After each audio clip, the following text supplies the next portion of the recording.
বারে বারে ঘুঘু তুমি খেয়ে যাও ধান, এবার ঘুঘু তোমার বধিব পরাণ।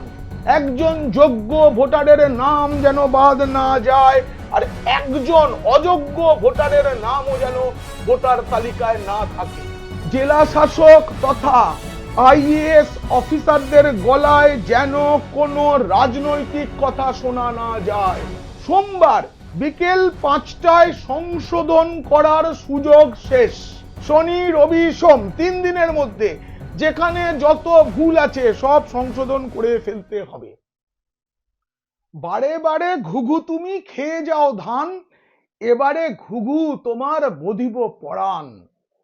2026 সালের 13ই ফেব্রুয়ারি এই দিনটা কালো কালিতে লেখা থাকবে আমাদের গর্বের মুখ্যমন্ত্রী মমতা বন্দ্যোপাধ্যায়ের ডায়েরিতে।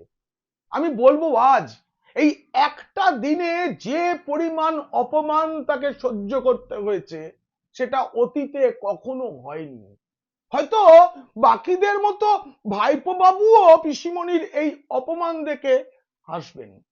আমি এক এক করে গোটাটা বলবো। যদি প্রতিবেদন ভালো লাগে অবশ্যই সাবস্ক্রাইব করবেন। পিনাক্কি বলছে, এখন একটা দিনে কি কি অপমান সহ্য করতে হলো আমাদের গর্বের মুখ্যমন্ত্রী সততার প্রতীক মমতা বন্দ্যোপাধ্যায়কে, তা জানতে দেখুন ও শুনুন পিনাক্কি বলছে। দেখুন, এসআইআর যখন শুরু হবে তখন থেকেই মুখ্যমন্ত্রী মমতা বন্দ্যোপাধ্যায় জোর গলায় বলে এসেছেন আমি এসআইআর হতে দেব না। আস্তে আস্তে তাকে নরম হতে হয়েছে। একটা সময় নিজেও এসআইআর এর ফর্ম গ্রহণ করেছেন, তাতে সই করেছেন, বাড়ির সবাই করেছে। ভাইপো বাবু মানে আঞ্চলিক দল তৃণমূলের সর্বভারতীয় সাধারণ সম্পাদক অভিষেক বন্দ্যোপাধ্যায়ও সই করেছেন, জমা দিয়েছেন। কিন্তু এরপর থেকে নির্বাচন কমিশন বারংবার অনেক কিছু বলেছে, কিন্তু পাত্তাটি দেয়নি নবান্ন। কেন পাত্তা দেয়নি? কারণ স্বয়ং মুখ্যমন্ত্রীর হাত রয়েছে। তিনি বলেছেন পাত্তা দিতে হবে না। জেলা শাসকদের বারবার তাদের দায়িত্ব সম্পর্কে সতর্ক করা হয়েছে, ইআরওদের করা হয়েছে, এই ইআরওদের করা হয়েছে, কিন্তু কেউ কিছু মানেনি। কি করে মানবে? রাজ্যের প্রধান, প্রধান সচিবালয় নবান্ন, সে যখন নিয়ম মানছে না, মুখ্য সচিব যখন নিয়ম মানছেন না, রাজ্য পুলিশের ডিজি যখন নিয়ম মানছেন না, তখন অধস্তনরা মানবেন কেন? কিন্তু সবকিছুরই তো একটা শেষ আছে। ওই যে বললাম না, বারে বারে ঘুঘু তুমি খেয়ে যাও ধান, এবারে ঘুঘু তোমার বধিব পরাণ। এসব প্রবাদ তো এমনি এমনি তৈরি হয়নি। দেখুন, সেই কবে থেকে নির্বাচন কমিশন লেগে রয়েছে যে 4 জন অপরাধ করেছেন, গাফিলতি করেছেন দায়িত্বে এবং এসআইআর এর কাজে তারা বাধা দিচ্ছেন, এরকম 4 জন অফিসার, তাদের মধ্যে ভাইপো বাবুর জেলা দক্ষিণ 24 পরগনাও আছে, পূর্ব মেদিনীপুর আছে, তাদের বিরুদ্ধে ব্যবস্থা নিতে বলা হয়েছে। কোনো ব্যবস্থা নেওয়া হয়নি। যখন মুখ্য সচিব ছিলেন মনোজ পন্থ, তাকে বারবার চিঠি দিয়ে বলা হয়েছে। একটা সময় যখন দিল্লির নির্বাচন সদন থেকে চিঠি আসে, তারপর একটা তদন্ত শুরু হয়, তারপর তদন্তও বন্ধ করে দেয়। এফআইআর আজ পর্যন্ত করা হয়নি। এটা ভারতের কোন রাজ্যে হয়নি। আরে পশ্চিমবঙ্গ তো ভারতের বাইরে কোনো একটা আলাদা দেশ নয়। ভারতের যা নিয়ম সব রাজ্যের জন্য সেটা তো পশ্চিমবঙ্গেও প্রযোজ্য, কিন্তু মানা হয়নি। শেষ পর্যন্ত কি হলো? শেষ পর্যন্ত আমাদের বর্তমান মুখ্য সচিব নন্দিনী চক্রবর্তীকে শুক্রবার বিকেল 3টার মধ্যেই আসতে হবে, এইভাবে নির্বাচন সদন দিল্লি ডেকে পাঠিয়েছিল এবং তিনি গিয়েছিলেন। বলা ভালো যেতে বাধ্য হয়েছিলেন। সেখানে পরিষ্কার বলে দেওয়া হয়েছে 3 ফেব্রুয়ারি বিকেলের মধ্যে কমিশনকে রিপোর্ট দেওয়ার কথা ছিল কি কি পদক্ষেপ ওই 4 জন অফিসারের বিরুদ্ধে করা হয়েছে, কিন্তু কোনো রিপোর্ট কেন জমা দেওয়া হয়নি? নন্দিনী চক্রবর্তীকে সেই প্রশ্ন করা হয়েছে, তারপরে একটা তারিখও ঠিক করে দেওয়া হয়েছে। দেখুন, মুখ্যমন্ত্রী মমতা বন্দ্যোপাধ্যায় এবং তার আগে তার ভাইপো বাবু নির্বাচন কমিশনের দিল্লি অফিসে নির্বাচন সদনে গেছেন, প্রথম দিন একজন বলেছেন নাকি আঙুল ওচানোর ঝগড়া, পরের দিন তিনি টেবিল চাপড়ে চলে এসেছেন। কিন্তু আপনাদের বলি, মুখ্যমন্ত্রী মমতা বন্দ্যোপাধ্যায়ের সঙ্গে বৈঠকে মুখ্য নির্বাচন কমিশনার জ্ঞানেশ কুমার একটা কথা স্পষ্ট করে দিয়েছিলেন, আইন মেনেই কাজ করতে হবে, আইনের বাইরে কেউ নয়। এটা সেদিন বলে দিয়েছেন। আর গতকাল যেভাবে বলা হয়েছে তেমন অপমান আমাদের গর্বের মুখ্যমন্ত্রী, সততার প্রতীক মমতা বন্দ্যোপাধ্যায়কে কখনো দেখতে হয়নি। তার কথায় এই রাজ্যে গাছের পাতা পড়বে কি পড়বে না ঠিক হয়। তার কথায় রাজ্যের যে কোনো জায়গায় বাঘ আর কুমির এই এক ঘাটে এসে জল খায়। তিনি ঠিক করে দেন একজন ধর্ষিতার মূল্য কত হবে। তিনি তদন্তের আগেই বলে দেন ধর্ষণ নাকি প্রেম। সেই মুখ্যমন্ত্রী এবার না পাপের অনেক পাপ রাজ্যে প্রশাসনিক ভাবে করা হয়েছে, তো সেই সাজাটা শুরু হয়ে গেল। আপনাদের আমি বলবো, আপনারা অবাক হয়ে যাবেন। কিছু কিছু সংবাদ মাধ্যমে এই খবরটা করেছে, কিন্তু তারা বিস্তারিত বলেনি। কোনো এক অদৃশ্য চাপে তারা বিস্তারিত বলেনি। আমি আজকে না জেলা ধরে ধরে বলবো কি কি পাপ হয়েছে আর সেই পাপের জন্য কি সাজার কথা নির্বাচন কমিশনার স্পষ্ট করে দিয়েছে বলবো। দেখুন, এসআইআর এ গরমিলের অভিযোগ সেই প্রথম দিন থেকে নানাভাবে বাধা দেওয়া হচ্ছে। কিন্তু শুক্রবার যেটা হলো, জ্ঞানেশ কুমারের নেতৃত্বে ফুল বেঞ্চ, নির্বাচন কমিশনের ফুল বেঞ্চ একটা বৈঠক করে। সেই বৈঠকে পশ্চিমবঙ্গের যতজন জেলা শাসক ছিলেন তাদেরকে হাজির করা হয়। আর সেই বৈঠকে না একজন একজন জেলা শাসককে তুলে তার দোষ দেখিয়ে দিয়েছেন জ্ঞানেশ কুমার, আর বলেছেন আপনার সাজার জন্য আপনি তৈরি থাকুন। এমনটাও বলেছেন আপনার চাকরি জীবন তো এখন শেষ হচ্ছে না, আগামী 5 বছরের মধ্যে যদি ধরা পড়ে যে আপনি কোনো এমন কোনো কাজ করেছিলেন যেটা রাজনৈতিক চাপে কোনো ভুল কাজ, ইচ্ছাকৃত ভুল, তাহলে আপনাকে সাজা পেতেই হবে। এ নিয়ে সুপ্রিম কোর্টের একটা নির্দেশ আছে, সেই নির্দেশটাও শুনিয়ে দেওয়া হয়েছে। দেখুন, বাংলায় এই যে বৈঠকটা গতকাল হয়েছে না, এটা একটা নজিরবিহীন। আমি কয়েকজন জেলার আধিকারিক, তারা জেলা শাসক নয়, তাদের সাথে কথা বললাম। তারা বলছেন যে ওই ব্যবস্থায় যারা ছিলেন তারাও তো একটু একটু শুনেছেন যখন ভার্চুয়াল মিটিংটা হচ্ছিল। তারা বলছেন সবাইকার মুখ চুর হয়ে গিয়েছিল। বৈঠকের শেষে মুখ্য নির্বাচন কমিশনার একটা কথা বলেছেন, আশা করি এ নিয়ে আর আপনাদের কথা বলতে হবে না, এটাই আশা করি শেষবার। এতদিন ধরে না যত অভিযোগ, রিপোর্ট, সব প্রমাণ জমা পড়েছে, সেসবগুলোকে আইনি বিধি মেনে সেগুলোর সংশোধন করতে হবে এবার, এটা বলা হয়েছে। ওই যে বললাম 2000 সালের একটা আইন আছে, সেটা মানে সুপ্রিম কোর্টের নির্দেশ অনুযায়ী সেটার কথা উল্লেখ করা হয়েছে। এবং তাতে বলা হয়েছে আইন যা আছে তাতে রাজ্য সরকারের অনুমতি ছাড়াই নির্বাচন কমিশন যে কাউকে, জেলা শাসক থেকে মহকুমা শাসক, সকলকে শাস্তি দিতে পারে। সেই আইনটা স্মরণ করিয়ে দেওয়া হয়েছে সমস্ত আইএএস জেলা শাসকদের। যে কথাটা মুখ্যমন্ত্রী মমতা বন্দ্যোপাধ্যায়ের সঙ্গে বলা হয়েছিল সেটাই নতুন করে মনে করা হয়েছে। এসআইআর চলাকালীন বিভিন্ন গাফিলতি নিয়ে জেলা শাসকদের সঙ্গে সরাসরি ফুল বেঞ্চের এরকম বৈঠক, তার কোনো নজির অতীতে নেই। এমনকি এখন যে 12টি জায়গায় কেন্দ্রশাসিত অঞ্চল এবং রাজ্য মিলিয়ে এসআইআর চলছে, সেখানেও কোথাও এটা হয়নি যে ফুল বেঞ্চ সব জেলা শাসককে বসিয়ে এইভাবে বাংলা ভাষায় বলবো ঝাড় দিচ্ছেন, ঝাড় দিয়েছেন, ঝাড়। পশ্চিমবঙ্গের ক্ষেত্রে সেই যে ঘরানা এতদিনের যে হতো না, সেটার বদল ঘটলো। এটা কম বড় অপমান বলুন তো? এবং শাস্তির কথা মানে তো চরম বার্তাটা দিয়ে দেওয়া। সেখানে এ রাজ্যের যিনি সিইও নির্বাচন কমিশনের মনোজ আগরওয়াল এবং যাকে বিশেষ পর্যবেক্ষক নিয়োগ করা হয়েছে সুব্রত গুপ্ত, তিনিও হাজির ছিলেন। এই প্রসঙ্গে আপনাদের জানিয়ে রাখি, ইতিমধ্যেই রাজ্যের ভোট এবং এই এসআইআর এর যে বাকি কাজ আছে সেইটা দেখাশোনার জন্য একজন নতুন পর্যবেক্ষক নিয়োগ করা হয়েছে। তিনি সিকিমের ক্যাডার, প্রাক্তন আইপিএস এন কে মিশ্র। তিনি পর্যবেক্ষক হিসেবে কোথায় কি হচ্ছে না হচ্ছে তার হাতে কোনো ব্যবস্থা নেওয়ার অধিকার নেই। তিনি শুধু নির্বাচন কমিশনের মানে নির্বাচন সদন, মুখ্য নির্বাচন কমিশনের চোখ ও কান হয়ে পশ্চিমবঙ্গে কাজ করবেন, যা শুনবেন যা দেখবেন খালি রিপোর্ট করবেন। আপনারা ভাবতে পারবেন না, কালকে না মিটিংটা যখন শুরু হয়েছে প্রথমে বড় স্ক্রিনে কিছু দেখানো হয়েছে, সেই দেখানোটা না মজার মজার বুঝলেন। সেখানে দেখানো হয়েছে যে এসআইআর যে 13টা নথি দিতে বলা হয়েছে তার বদলে অনেক কিছু ইয়ারও এই ইয়ারোরা সব আপলোড করেছেন।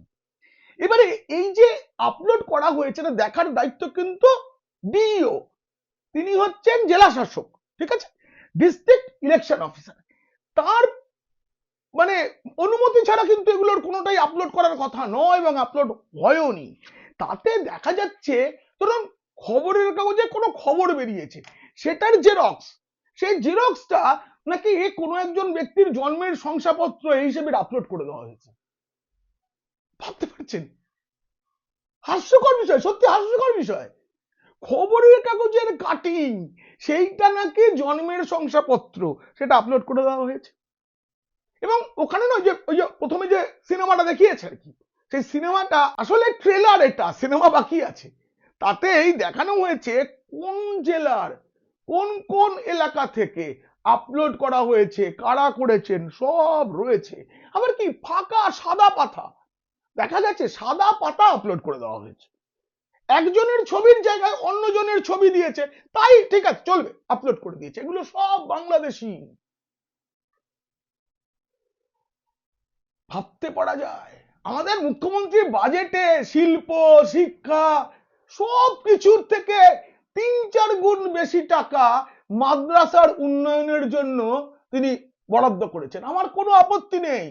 সত্যি করে এই রাজ্যের মুসলিমরা ভারতের অন্য যে কোনো রাজ্যের থেকে পিছিয়ে, তাদের শুধু দুধেল গাই বলে তাদের ওই দুধটা দুয়ে নেওয়া হয়, মানে দুধ মানে ভোট, এটা দুয়ে নেওয়া হয়, আর কিছু হয়নি। গ্রামাঞ্চলের মুসলিমরা খুব খারাপ, তাদের বরাদ্দ হোক, কিন্তু এ রাজ্যে তো শিল্প দরকার। এ রাজ্যে যদি পরিকাঠামো তৈরি হয়, যদি শিল্প হয়, তাহলে কাজের সুযোগ তো শুধু হিন্দু পাবে না, মুসলিম যুবকরাও পাবেন। তাদেরও অন্য রাজ্যে রাজমিস্ত্রির কাজ করতে যেতে হবে না, 7-8 হাজার টাকার ওই চাকরির জন্য অন্য রাজ্যে গিয়ে তাদের লাইনে দাঁড়াতে হবে না, ধাক্কা খেতে হবে না। করতে পারতেন, করেননি। কিন্তু তাদের ভোটার লিস্টে ঢোকানোর জন্য এত চেষ্টা, কোন পুনর্যাচাইয়ের যে কাজ সেটা ঠিক মতো করেননি জেলা শাসকরা। এ নিয়ে প্রশ্ন করা হয়েছে ওখানে এক একজন জেলা শাসককে তুলে, তাদের কাছ থেকে কোনো সদুত্তর মেলেনি। কেন করেছেন? চুপ, বলতে পারছেন না তো কোথা থেকে চাপটা এসেছিল, ক্যামাক স্ট্রিটের অফিস থেকে নাকি কালীঘাটের অফিস থেকে, বলতে পারছেন না তারা, নাকি নবান্ন থেকেই, সবাই চুপ ছিলেন। সুপ্রিম কোর্টের যে আদেশ এবং কমিশনের বিধি যেটা রয়েছে তার বাইরে একটিও নথি গ্রাহ্য করার কথা নয়। এখানে যার তার ওই স্থায়ী বসবাসের সার্টিফিকেট কে দিয়েছে, কেন দিয়েছে, নেই সেটা তুলে দেওয়া হয়েছে, জাল বার্থ সার্টিফিকেট তুলে দেওয়া হয়েছে, সব দেখিয়ে দেওয়া হয়েছে, তাদের স্যাম্পল দেখানো হয়েছে, সব তো দেখানো সম্ভব না। এছাড়াও ওই যে বংশ তালিকা ইত্যাদি, মানে এমন জিনিস, বাবার জায়গায় কাকার নাম, মায়ের জায়গায় পিসিমণির নাম, এসব সব ঢুকিয়ে দিয়েছে। আমাদের পিসিমণি বলতে বলছি সেই ভোটারের পিসিমণি। এই প্রত্যেক কাজের ছাপ এই যে বর্তমান সফটওয়্যার তাতে থেকে যাবে। এতেই নির্বাচন কমিশন বলেছে যে 1 বছর 2 বছর 5 বছর পরেও যদি ধরা পড়ে যে একজন বিদেশির নাম ভোটার তালিকায় রয়ে গিয়েছে এবং তিনি অমুক জেলার, সেই জেলা শাসক, তখন যে পদেই থাকুক তাকে শাস্তি পেতে হবে। তার জন্য কোন ধারায় আইন আছে সেটা কাল বলে দেওয়া হয়েছে।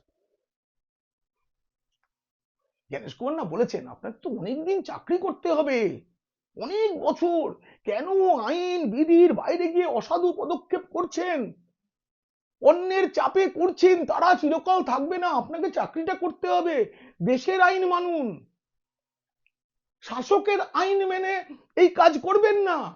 কোচবিহারের জেলা শাসকের উদ্দেশ্যে কমিশনার বলেন নিজেই নিজেদের শাস্তি ঠিক করুন। আপনি কি শাস্তি পেতে চান? আপনি যা করেছেন একদম সীমান্তবর্তী কোচবিহার। আবার মুর্শিদাবাদের জেলা শাসককে আলাদা করে ডাকা হয়, মানে ওই বৈঠকের মধ্যে সবার সামনে তাকে বলা হয়েছে কোনো ঘটনায়, মানে বেলডাঙ্গা নিয়ে বলেছেন, কোনো ঘটনায় এফআইআর করতে আপনার এত ভয় কেন?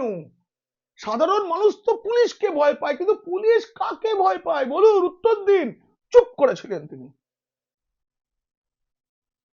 2 চব্বিশ পরগনা, তার তো অবস্থা খুব খারাপ। তাদের জেলা শাসকদের বলেছে এই সোমবার বিকেল 5টা সময়সীমা বেঁধে দেওয়া হয়েছে, এবং তাদের শাস্তির সম্ভাবনাটা শুনিয়ে বলা হয়েছে সব কারেকশন করুন, কিচ্ছু সহ্য করা হবে না, তারপর একটা ভুল থাকলে আপনার শাস্তি হবে। শুনুন, নির্বাচন কমিশনের একটা আইন আপনাদের বলি, সুপ্রিম কোর্ট এই অধিকার দিয়েছে।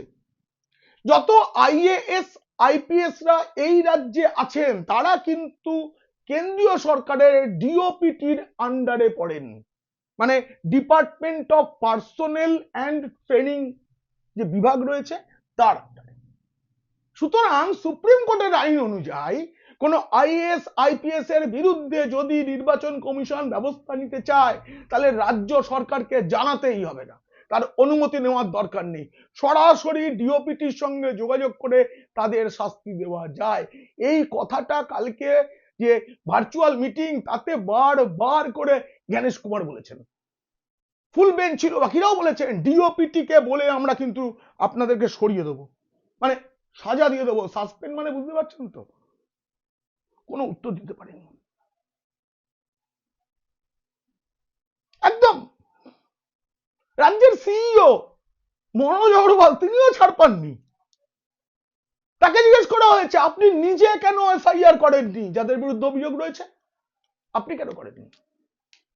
দেখুন, মনোজ আগরওয়াল যেদিন দায়িত্ব নিয়ে যখন বোঝাতে শুরু করলেন এসআইআরটা করা ভাবে হবে, সেদিনই কিন্তু মুখ্যমন্ত্রী মনোজ আগরওয়ালকে ব্ল্যাকমেল করার মতো হুমকি দিয়েছিলেন বলে অভিযোগ। তিনি বলেছিলেন তার সব কিছু আমার কাছে আছে ফাইল, আমি ছেড়ে কথা বলবো না, এটা প্রায় ব্ল্যাকমেলের মতো বলেই অভিযোগ। কমিশনের যে নির্দেশ তাতে এই শনিবার থেকে রোল পর্যবেক্ষকরা ইআরও এইআরওদের কাজের ব্যাপারে কমিশনকে রেগুলার রিপোর্ট পাঠাবেন, তার ভিত্তিতে পরবর্তী পদক্ষেপ করবে কমিশন। এখানে বলা হয়েছে যে নট ভেরিফাইড বোতামে ক্লিক না করার চাপও প্রশাসনিক স্তর থেকে আসছে বলে আমরা জানতে পেরেছি, কমিশন জানিয়েছে। নট ভেরিফাইড বোতামে ক্লিক করা হচ্ছে না, কারণ তাহলেই তো মুশকিল। শুনুন, সব মিলিয়ে যা হয়েছে তাতে আপাতত চাপে সব জেলা শাসকদের বার্তা দিয়ে দেওয়া হয়েছে, শাস্তির সম্ভাবনা বলা হয়েছে, তবু বিশেষ করে কোচবিহার, জলপাইগুড়ি, মালদা, 2 চব্বিশ পরগনা, পূর্ব মেদিনীপুর, এই জেলাগুলোর যারা জেলা শাসক রয়েছেন তাদেরকে একদম নাম ধরে ধরে বলা হয়েছে, বাকি সব জেলা শাসককে বলা হয়েছে একটু ভুল দেখলে ডিওপিটিকে জানাবো আর শাস্তি। এই তো আসলে আমাদের মমতা বন্দ্যোপাধ্যায়ের অপমান। সংবাদপত্রের প্রতিবেদন নথি, ফাঁকা সাদা পাতাও নথি, একের বদলে অন্যের ছবি দিয়েও পাস, আদালতের রায়ে বাতিল হয়ে গেছে ওই জাতি শংসাপত্র, সেটাও নথি। 13টি যে নথি বলে দেওয়া হয়েছে তার বাইরে যে কোনো কাগজিত নথি নয়, কিন্তু সেগুলোকে নথি বলে দেখানো হলো কেন? আলটিমেট আপনাদের বলে দিই কি কি হলো। এক কথায়, সোমবার বিকেল 5টায় সংশোধন করার সুযোগ শেষ। শনি রবি সোম 3 দিনের মধ্যে যেখানে যত ভুল আছে সব সংশোধন করে ফেলতে হবে। তারপরে প্রতিটি ঘটনা যাচাই করবে কমিশন নিজে। কমিশনেরও তো একটা টিম আছে যারা সরাসরি কমিশনে কাজ করেন। জেলা শাসক বা সংশ্লিষ্ট আধিকারিকের বিরুদ্ধে তারপরেই গাফিলতি ধরা পড়লেই কড়া পদক্ষেপ, স্পষ্ট নির্দেশ এসে গিয়েছে। শনিবার থেকে ইআরও এইআরওদের কাজের যে মূল্যায়ন হবে সেটা কমিশনকে রিপোর্ট পাঠাবেন রোল পর্যবেক্ষকরা। আমি সংক্ষিপ্ত করে বলছি, যা যা বললাম সেগুলো। শাস্তি দিতে কমিশন রাজ্য সরকারের উপর নির্ভরশীল নয়, এ ব্যাপারে 2000 সালে স্পষ্ট নির্দেশ দিয়ে দিয়েছিল সুপ্রিম কোর্ট। কমিশন নিজেরাই ডিওপিটিকে বলে এফআইআর বা সাসপেন্ড করতে পারে, শোকজ নয়। জেলা শাসক তথা আইএএস অফিসারদের গলায় যেন কোনো রাজনৈতিক কথা শোনা না যায়, যেটা মুর্শিদাবাদের ক্ষেত্রে হয়েছে, মালদাতেও হয়েছে, কোচবিহারেও শোনা গেছে। সবচেয়ে বড় কথা না, জ্ঞানেশ কুমার খুব ঠান্ডা মাথায় বলেছেন আপনাদের অনেক দিন চাকরি বাকি রয়েছে, আইন নিয়ম মেনে কাজ করুন, বিশেষ উদ্দেশ্যে অসাধু কাজ করে আইএএস হিসাবে নিজেদের কেরিয়ার ঝুঁকিতে ফেলবেন না, একজন যোগ্য ভোটার যেন বাদ না যান। এই যে চ্যাটার্জি, চট্টোপাধ্যায়, মুখোপাধ্যায়ের গোলমাল, এগুলো ইচ্ছাকৃত করে তৈরি করা, হিন্দুদের হ্যারাস করা। কারণ মুসলিম পদবিতে এই রকমের সমস্যা তো নেই, এটা বাংলায় আছে, হিন্দুদেরই আছে। একজন যোগ্য ভোটারের নাম যেন বাদ না যায়, আর একজন অযোগ্য ভোটারের নামও যেন ভোটার তালিকায় না থাকে, স্পষ্ট করে বলে দেওয়া হয়েছে। আমি আবার বলি, বারে বারে ঘুঘু তুমি খেয়ে যাও ধান, এবার ঘুঘু তোমার বধিব পরাণ। এই প্রতিবেদন কেমন লাগলো জানিয়ে অবশ্যই মন্তব্য করবেন। ভালো লাগলে বন্ধুদের, খারাপ লাগলে শত্রুদের শেয়ার করবেন। আপনারা খুব খুব ভালো থাকবেন।